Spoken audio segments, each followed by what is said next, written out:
Good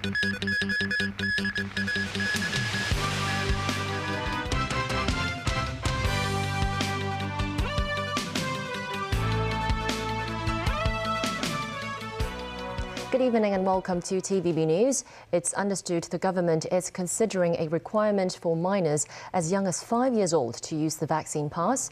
Currently, the age threshold is at 12 years old.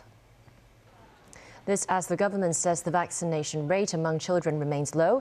As of Tuesday, 80% of minors aged between 3 and 11 had taken their first dose of vaccine. But those who have received a third jab is only around 10%. As schools reopen tomorrow, pediatrician Patrick Ip said the measure could help boost vaccination rates for youngsters and prevent outbreaks at schools. But the catering industry worries the vaccine mandate could impact businesses, reducing people's incentives to have family dinners out. The city's COVID tally has returned to the 9,000 plus level after 2 days of slight drops. 9,495 new cases were reported today, mostly locally transmitted. Multiple COVID patients recently died after taking the oral drugs, but authorities say they're just a minority among the thousands of patients whose conditions improved thanks to the medications. Jackie Lin with more. Among the 9 latest deceased COVID patients, 2 didn't receive any COVID vaccine. The youngest fatality, a 34-year-old, was triple jabbed and tested positive last Saturday via an RAT. 2 days later, he went to the North Lantau Hospital after symptoms emerged, including a fever, diarrhea, and painful and swollen legs. His chest X-ray came back normal. He was transferred to Princess Margaret Hospital later that night and was found to have a high concentration of red blood cells. This caused blood clots in his heart veins and lung artery. He lost consciousness the next day and passed away. Authorities believe his death was not caused by COVID.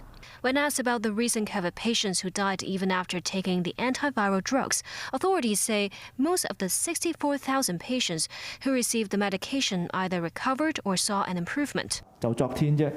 Because we are talking about thousands of patients. As yesterday, 1,400 of patients have taken the COVID oral drugs. The literature all over the world said COVID oral drug can help to reduce hospitalization, even fatalities, up to 80%. Meanwhile, nearly 60% of the new infections are suspected BA4 and 5 cases. With that, the 2,000 quota for treatment at designated clinics and through telemedicine will be boosted if the need arises. And public hospitals will continue to adjust their services. We are screening the cases according to our clinical judgment. So the mild case who can be cared at home will not be admitted at this moment. With the help of extra part-time medical staff, the Asia World Expo treatment facility has taken in nearly 220 COVID patients. Jackie Lin, TVB News. Mikhail Gorbachev is remembered for ending the Cold War without bloodshed, but he failed to prevent the collapse of the Soviet Union. Tracy Furness looks back on his life. Born in 1931 to a peasant family in the village of Privolnya, southern Russia, Mikhail Gorbachev earned a place in Moscow State, the country's top university, at age 17, where he met his future wife, Raisa. Gorbachev was a believer in socialism. He was elected to the powerful Central Committee of the Communist Party in 1971 and took over Soviet agriculture policy in 1978. He became a full Politburo member in 1980 and became General Secretary of the Soviet Communist Party at age 54, following the demise of Konstantin Chernenko in 1985. He set out to revitalize the system, allowing more political and economic freedoms. Поэтому больше деловитости, больше демократизма, больше организованности и дисциплины.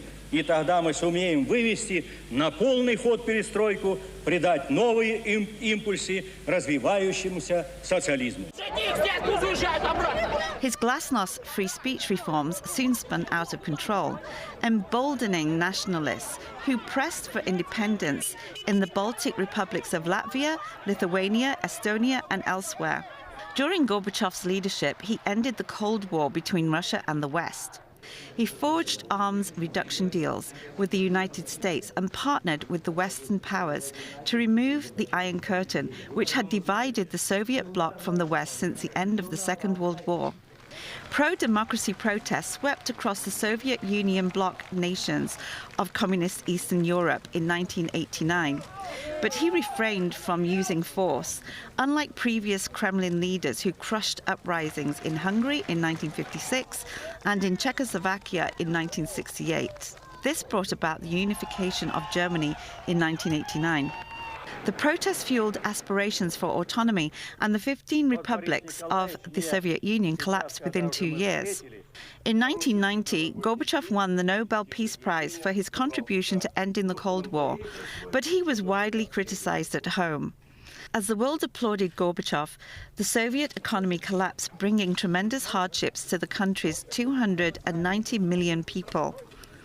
In later years, Gorbachev continued to comment on Russia's politics.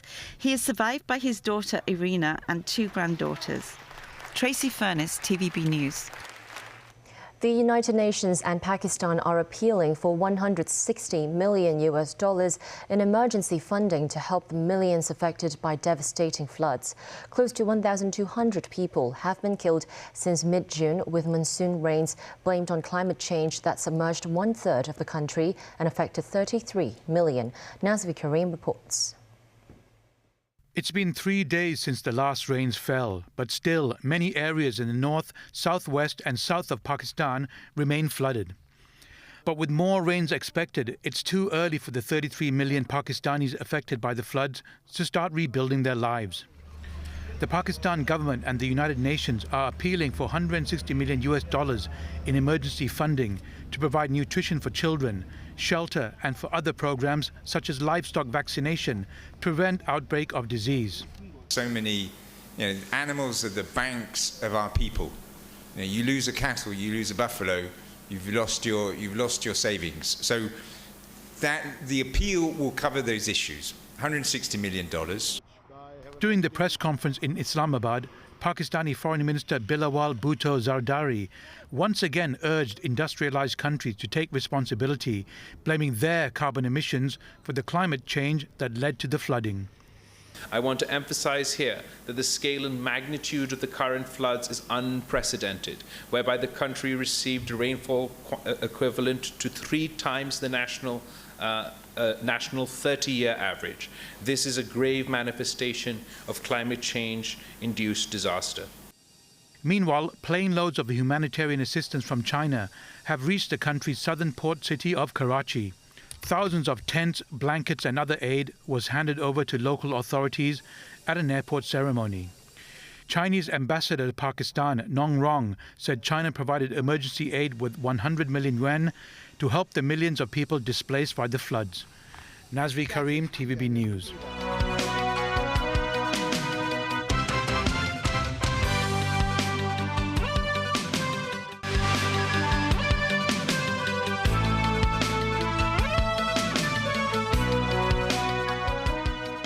Welcome back to TVB News.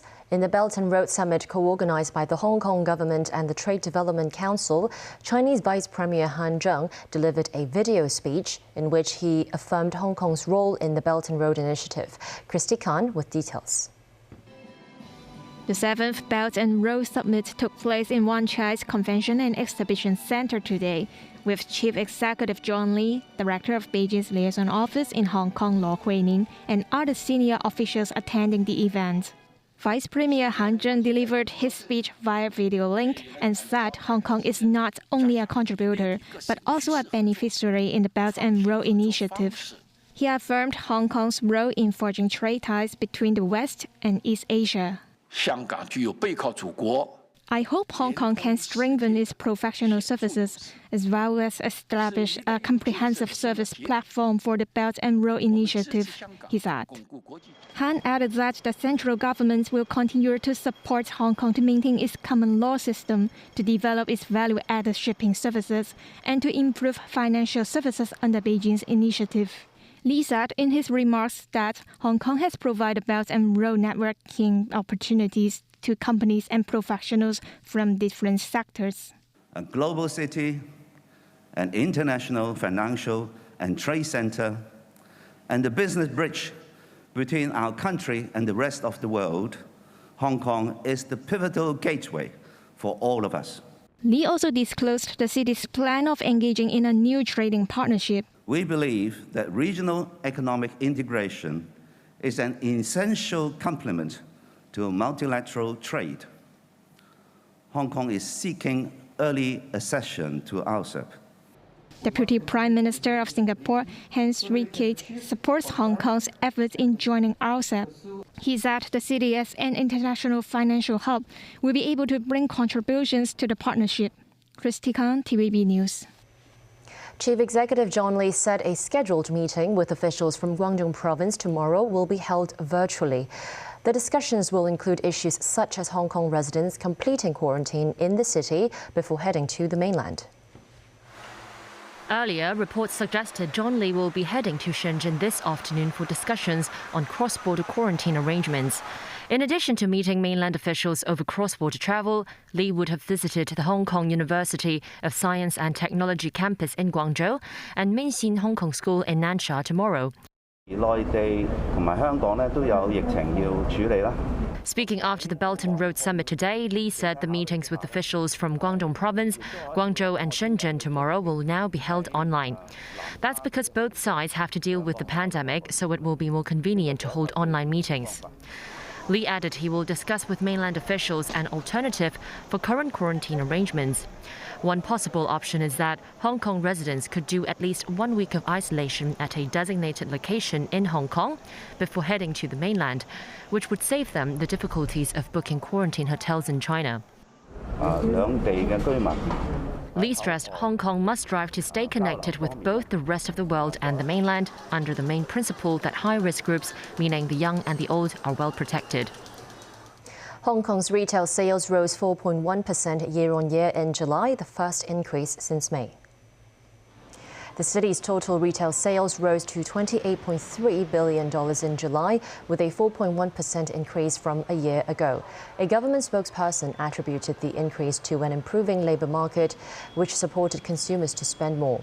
Additionally, a new round of the consumption voucher scheme is expected to further support consumption demand in the next few months, but the tightening financial conditions and the pandemic will still affect the retail sector, the spokesperson said. 4 men, some of whom were armed, robbed a watch shop in Causeway Bay in broad daylight this afternoon. Police say at least 80 watches worth a total of $10 million were stolen from the store. According to surveillance camera footage, several robbers carrying what appears to be a gun, a knife and a hammer walked into a watch store on 441 Lockhart Road in Causeway Bay. They threatened the salesman to unlock the shelves. One man holding a suspected handgun walked near the saleswoman. The other suspect, apparently holding a knife, stood next to the salesperson who opened the shelves. The robbers then put the watches into 2 bags and took away the watch boxes. No customers were inside at the time and the 2 salespeople were not injured. The robbery lasted for 3 minutes before they fled the scene. Following the incident, officers in bulletproof vests searched the area. The watches on display were largely all taken. The store mainly sells second-hand watches or purchases new watches for customers. Police say at around 1 p.m., 4 men in their 30s robbed the shop and stole around 80 to 100 luxury watches and fled towards the direction of Jaffe Road in a car that was waiting for them. Police said it's hard to tell if the robbers were holding a real handgun or a gun-like object. Officers added the shop had a security system installed and that it went off when the thieves left. Shops nearby did not have surveillance cameras, with some saying the robbery happened so quickly they didn't notice. The stall owner said, "I was selling something at the time. I had no idea it happened until I saw the police vehicles." Police cordoned off a pedestrian section and a traffic lane as they investigated the case. Chief Executive John Lee has appointed Justice David Locke as the chairman of the Electoral Affairs Commission for a term of 3 years starting September 1st. A government spokesman said Lok has been serving as a judicial officer in different courts and tribunals for around 27 years. He added the administration is confident the Electoral Affairs Commission would be able to duly discharge its duties under Lok's leadership. Overseas again, Russia has suspended gas supplies again along the Nord Stream 1 pipeline to Germany for maintenance reasons, though the move is seen as a retaliation for sanctions imposed on Moscow. This as an International Atomic Energy Agency convoy set off from Kyiv towards the Zaporizhzhia nuclear plant in the south. Matthew Bray reports. The head of the IAEA, Rafael Grossi, was asked whether it was safe to travel to the nuclear plant, now in Russian hands, but operated by Ukraine. We're going to occupy territory, and this requires the explicit guarantees from not only from the Russian Federation, also from the Republic of Ukraine, and we have been able to secure that. So the team set off south. When and if it gets there successfully, the agency will assess any damage after repeated shelling around the facility. 2 of the 6 reactors are apparently running. Russia said any inspection must be carried out in 1 day. Overnight, Ukraine President Zelensky said Ukraine had attacked Russia along the entire front, meaning Kharkiv, Donbass and the south. While the details are far from clear, the offensive in the south is designed to recapture large parts of Ukraine seized early on in the war by Russia. Kyiv sees getting back Kherson, which lies north of annexed Crimea, as crucial to prevent Russia grabbing more land further west, which could cut its access to the Black Sea. Battlefield reports are not verifiable from either side, but Russian bridges over the Dnipro River are apparently unusable. Russia has halted gas supplies along the Nord Stream 1 pipeline from August the 31st until September the 3rd. They say for maintenance, Western countries view it as retaliation for sanctions imposed on Moscow. Gazprom said the latest shutdown is needed to perform maintenance on the only remaining compressor. Contrary to the narrative, though, Germany has almost full supply tanks for winter despite the stoppages. However, wholesale gas prices have spiked 400% since last August, causing a massive squeeze on consumers and business alike. Gazprom has also suspended gas deliveries to French utility Engie, citing a dispute over payments. Paris said it had anticipated the loss of supply and had other sources of gas without giving details. Matthew Bray, TVB News. South Korea's from Saturday will not require travellers to the country to take a PCR test before departure. But all inbound visitors, meaning Koreans and foreigners, will still need to take a PCR test within 24 hours of arrival. The change in the rules comes amid an easing of case numbers. Daily coronavirus cases in South Korea are around the 100,000 level. In mid-August, case numbers were up around the 180,000 mark. Some other countries, including Japan, have also dropped the pre-departure negative test requirement. And that's the news. Thanks for watching.